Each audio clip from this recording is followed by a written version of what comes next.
Hello everyone. Today our topic of discussion is plant kingdom. Plant kingdom को जैसा कि 5 kingdom classification के अंदर इसको मोनेरा, प्रोटिस्टा, फंजाई, प्लांटी और एनिमिलिया में इसको एक किंगडम का दर्जा दिया गया है। प्लांटी के अंदर वो लिविंग ऑर्गेनिज्म पाए जाते हैं जो सेल वॉल से इक्विप्ड होते हैं और इसमें प्लास्टिक होता है, यानी कि फोटोसिंथेसिस करने की एबिलिटी होती है। इस किंगडम प्लांटी को हम 2 भाग में बांट सकते हैं, सब किंगडम में बांट सकते हैं, क्रिप्टोगैमी एंड फेड्रोगैमी। क्रिप्टोगैमी वो ग्रुप है जिसमें सीड का फॉर्मेशन नहीं होता है, no seed no flower, no seed no flower.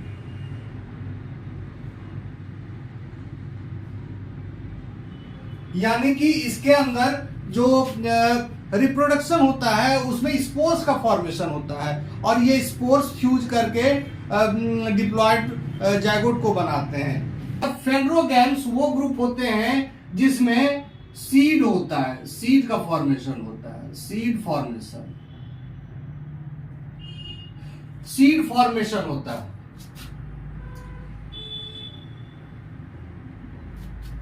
Cryptogams as the name suggest it means hidden marriage. तो इसमें कोई जो रिप्रोडक्टिव ऑर्गन है वो एक्सटर्नली विजिबल नहीं होता है। अब यहां हम देखें कि इसका जो सब किंगडम का फिर डिवीजन है thallophytes, bryophytes and pteridophytes. Thallophytes के अंदर वो ऑर्गेनिज्म पाए जाते हैं जो रूट, स्टेम और लीफ में डिफरेंशिएटेड नहीं होता है, जैसे एल्गी एंड फंजाई। फाइट्स भी थैलोइड नेचर के होते हैं, इसमें भी रूट, स्टेम और लीफ में डिफरेंशिएशन नहीं होता है। लेकिन ये एम्फीबियस नेचर के होते हैं, यानी कि bryophytes require water at the time of reproduction. इसका रिप्रोडक्शन बिना वाटर के संभव नहीं है। टेरिडोफाइट्स जो है फर्स्ट लैंड प्लांट है, यानी कि बिना वाटर में के डिपेंडेंसी के इसका लाइफ साइकिल चल सकता है। तो इसको ब्रायोफाइट्स को हम ग्रुप एम्फीबिया से कंपेयर कर सकते हैं एनिमल के, और ये टेरिडोफाइट्स जो है इसको रेप्टाइल से हम कंपेयर कर सकते हैं, क्योंकि रेप्टाइल्स ही जो था फर्स्ट टेरिस्ट्रियल एनिमल था। इसी तरह से टेरिडोफाइट पूरी तरह से टेरिस्ट्रियल प्लांट था। अब स्पर्मेटोफाइट्स देखते हैं कि ये फेड्रोगैम्स सब किंगडम के अंदर एक डिवीजन है स्पर्मेटोफाइटा। स्पर्मेटोफाइटा इसलिए इसको नेम दिया गया है कि इसके अंदर इसको 2 भाग में सब डिवीजन में बांटा गया है, जिम्नोस्पर्म और एंजियोस्पर्म। जिम्नोस्पर्म में कोई फ्लावर नहीं होता है, इसके सीड्स होते हैं, नेकेड होते हैं, और एंजियोस्पर्म जो होता है इसमें फ्लावर पाया जाता है और इसमें जो सीड्स होते हैं वो ओवरी के अंदर पाए जाते हैं। Seeds inside ovary, seeds inside ovary. इसमें जो सीड्स होता है वो लीफ पर पाया जाता है, नेकेड सीड्स, नेकेड सीड्स, यानी कि सीड पूरी तरह से एक्सपोज्ड रहता है। एंजियोस्पर्म को फिर 2 भाग में बांटा गया है, मोनोकोटिलिडनी और डाइकोटिलिडनी। ये 2 क्लास होते हैं, और मोनोकोटिलिडन जैसा कि है 1 कोटिलिडन, ट्राइमेरस फ्लावर। ट्राइमेरस मतलब उसके जो होल्स होते हैं वो 3 के मल्टीपल में होते हैं, और पैरेलल वेनेशन यानी लीफ के जो वेनेशन होते हैं वो पैरेलल होते हैं। एडवेंटिशियस रूट होता है, यानी कि रूट जो होता है फाइब्रस नेचर का होता है, कोई एक सॉलिड रूट, सेंट्रल रूट नहीं होता है इसमें। अब डाइकॉट्स में 2 कोटिलिडन होते हैं, 4 to 5 मेरस फ्लावर, यानी टेट्रा और पेंटामेरस फ्लावर होते हैं। रेटिकुलेट वेनेशन होता है, जालीनुमा वेनेशन होता है लीफ में, और इसमें टैप रूट यानी कि मुसला रूट पाया जाता है। अब हम देखते हैं कि ये जो एल्गी है ये पूरी तरह से एक्वेटिक है। ये क्या है? एक्वेटिक। ये जो है एम्फीबियस, एम्फीबियस, और ये है टेरिस्ट्रियल। मूलतः जो है फर्स्ट टेरिस्ट्रियल प्लांट कह सकते हैं इसको, क्योंकि सेकेंडरी मॉडिफिकेशन के कारण बहुत सारा टेरिडोफाइट्स जाके फिर एक्वेटिक हो गया, इसलिए फर्स्ट टेरिस्ट्रियल भी कह सकते हैं।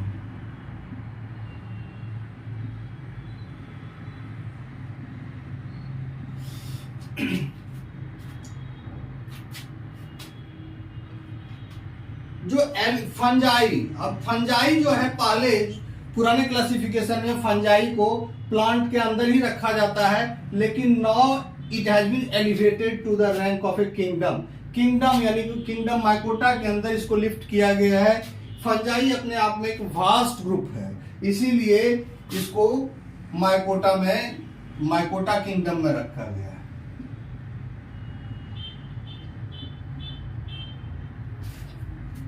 प्रोटिस्टा यूनिसेलुलर प्लांट एनिमल सभी को मिला के रखा गया है।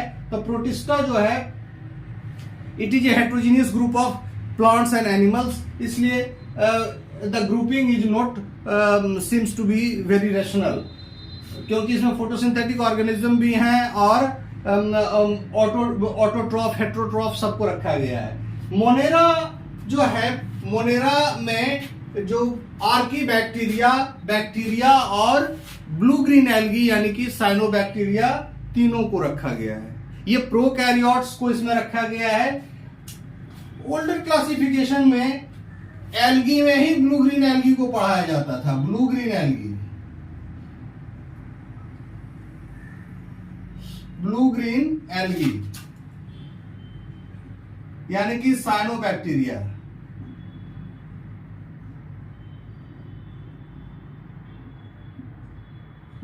साइनोबैक्टीरिया, ये blue green algae, earlier it was considered to be an algae, क्यों एल्गी यूकैरियोट होता है, लेकिन ऐसा कुछ नहीं है। एल्गी इसके नाम के साथ जुड़ा हुआ है, लेकिन ये बैक्टीरियल नेचर का होता है। इसके सेल बैक्टीरिया के जैसे होते हैं और इसमें कोई न्यूक्लियस नहीं होता है, और प्लस जो इसके राइबोसोम्स होते हैं वो बैक्टीरिया के जैसे होते हैं। तो ये अब हम देखते हैं कि इसका एक ग्रुपिंग और भी हो सकता है। जैसे ग्रुप हम देखें, ये ब्रायोफाइट्स, इसमें थैलोफाइटा के अंदर कोई इम्ब्रियो का फॉर्मेशन नहीं होता है। थैलोफाइट्स के अंदर नो इम्ब्रियो फॉर्मेशन, इसमें कोई इम्ब्रियो का फॉर्मेशन नहीं होता है, नो इम्ब्रियो, कोई इम्ब्रियो का फॉर्मेशन नहीं होता है। हालांकि कुछ एल्गा जैसे रेडोफाइसी वगैरह में इम्ब्रियो लाइक स्ट्रक्चर बनता है, लेकिन कोई इम्ब्रियो का फॉर्मेशन नहीं होता है। इम्ब्रियो का फॉर्मेशन का मतलब होता है जो फ्यूजन पोस्ट फर्टिलाइजेशन सेल है 2n, वो डिवाइड करके एक मल्टी सेलुलर स्ट्रक्चर बनाता है, डिप्लॉयड 2n स्ट्रक्चर बनाता है। ये डिफरेंशिएट कर जाता है और एक 2n डिप्लॉयड जनरेशन को बनाता है। तो ये जो चीज है ये ब्रायोफाइट से शुरू होता है, ब्रायोफाइट से शुरू होता है। तो इसीलिए ब्रायोफाइट्स को हम लोग इम्ब्रियोफाइटा के अंदर रखते हैं, यानी कि इधर के जो सारे ग्रुप हैं फ्रॉम ब्रायोफाइट्स, टेरिडोफाइट्स और स्पर्मेटोफाइटा, जिम्नोस्पर्म, एंजियोस्पर्म एटसेट्रा, ये सारे इम्ब्रियोफाइट्स कहलाते हैं, इम्ब्रियोफाइट्स कहलाते हैं, इम्ब्रियोफाइट्स कहलाते हैं।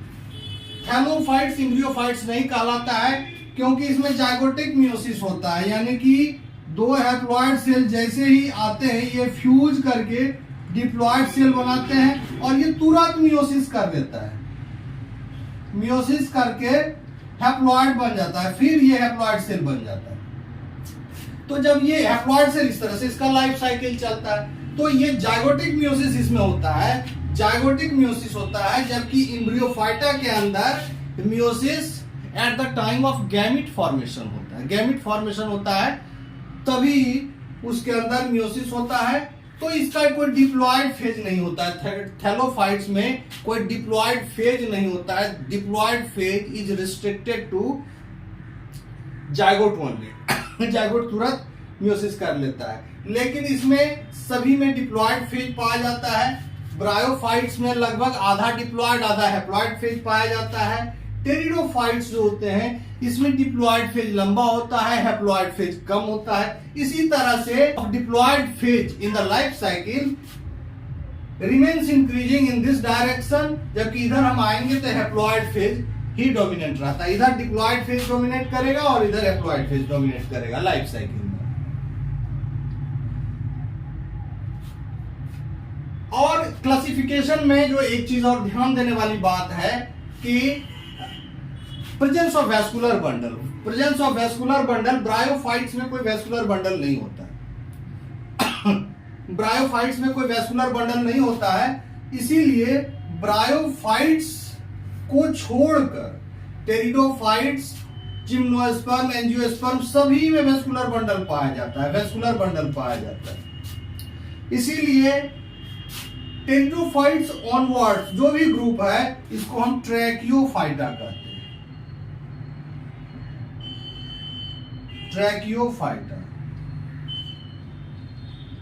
ट्रैकियोफाइटा कहते हैं। ब्रायोफाइट्स में कोई जाइलम या फ्लोएम नहीं पाया जाता है वैस्कुलर बंडल, जबकि टेरिडोफाइट्स, जिम्नोस्पर्म, एंजियोस्पर्म में वैस्कुलर बंडल प्रोमिनेंट होता है।